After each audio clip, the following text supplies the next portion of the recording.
sa ating pong seremonya. Maiksing seremonya upang makita ni Mama ang muling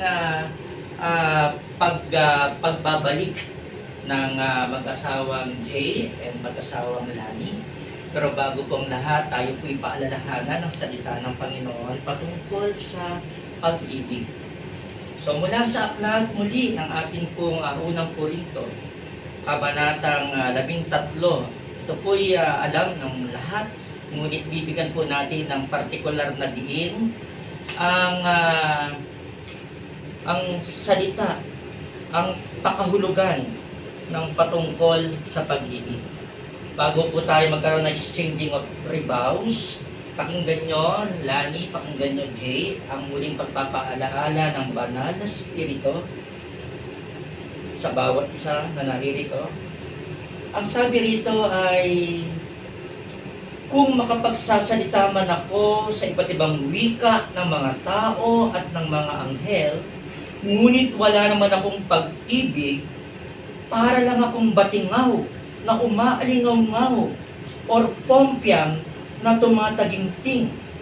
Kung may kakayahan man akong maghayag ng mensahe ng Diyos at may pangunawa sa lahat ng lihim ng katotohanan at lahat ng kaalaman, at kung maililipat ko man ang mga bundok sa laki ng aking pananampalataya, ngunit wala naman akong pag-ibig, wala akong kabuluhan.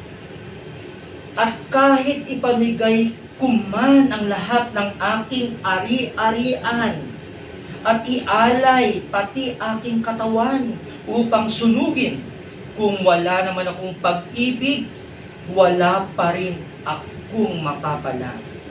Pakinggan ang verse 4. Ang taong may pag-ibig ay mapagtiis, mabait, hindi marunong mainggit, hindi hambog o mapagmataas, hindi bastos ang pag-uugali, hindi makasarili, hindi magagalitin o mapagtanim ng sama ng loob sa kapwa, hindi natutuwa sa kasamaan, kundi nagagalak sa katotohanan, matyaga, laging nagtitiwala, laging may pag-asa, at tinitiis ang lahat.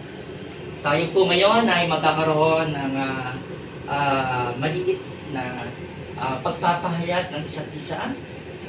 Magharap po kayo, Jay and Lani. Kung naisuot nyo na ang elemento ng inyong muling pag-iisang dibdib o pagbibigay ng panibagong pasimula.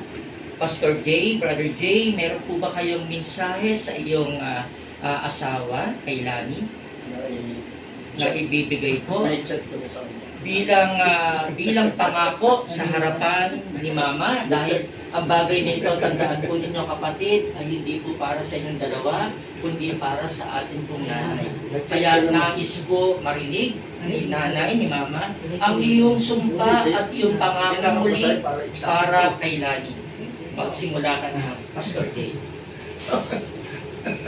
Tingnan mo sa mata ang iyong asawa. Huwag nang mahaba at pwedeng may sila. Dahil ako may appointment at may booking pa, sumaglit lang ako rito para lang sa isang pag-uudyok ng banal na spirito para sa isang communion at para sa renewal of vows. Yung buod lang kapatid. Ito naman, sa puso. Kasi ano kasi, kung lang i-check ko na sa iyo. Okay. Tingnan sa mata ang iyong esposa. 25 years pa lang. Okay.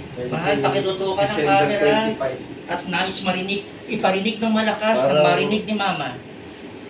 Magkataon na 25. Sabi ko, maligayang Pasko at ikaw ang Pasko ko.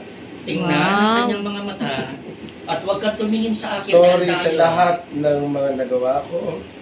Patawarin mo ako. Mahal na mahal kita at ang ating mga anak.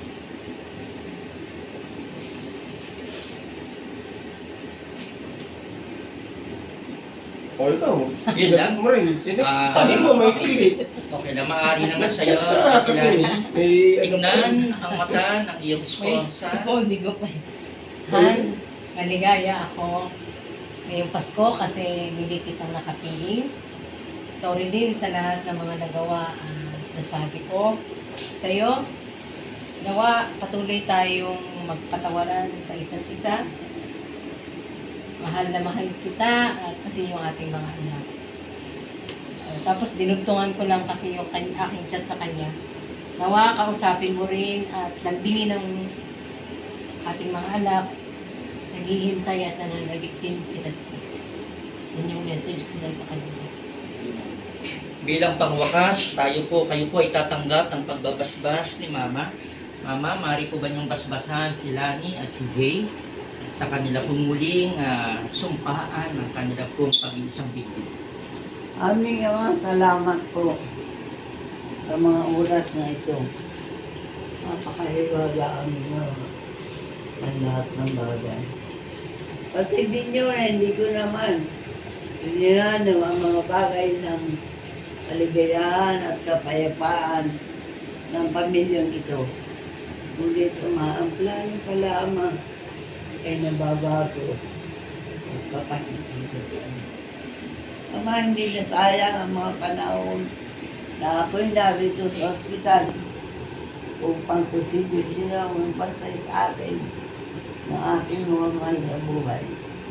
Ngunit sa kabila ng mga kirot, sakit na naranasan ko dito sa ospital, alam ba ninyo na isang bagay lamang ang aking pinasasalamatan sa Panginoon. Ang pagkakaisa ng iyong pagmamahalan, ang pagkakaisa ng iyong pag-uunawaan. At higit sa lahat, hindi na sayang ang katagumpayan ng araw ng Pasko. Hallelujah. Hallelujah. Salamat po, Panginoon.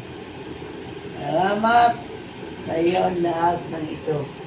Pangalan ng ating Diyos o kapangyarihan na walang hihigit kundi ang ating Panginoon po si Cristo Jesus.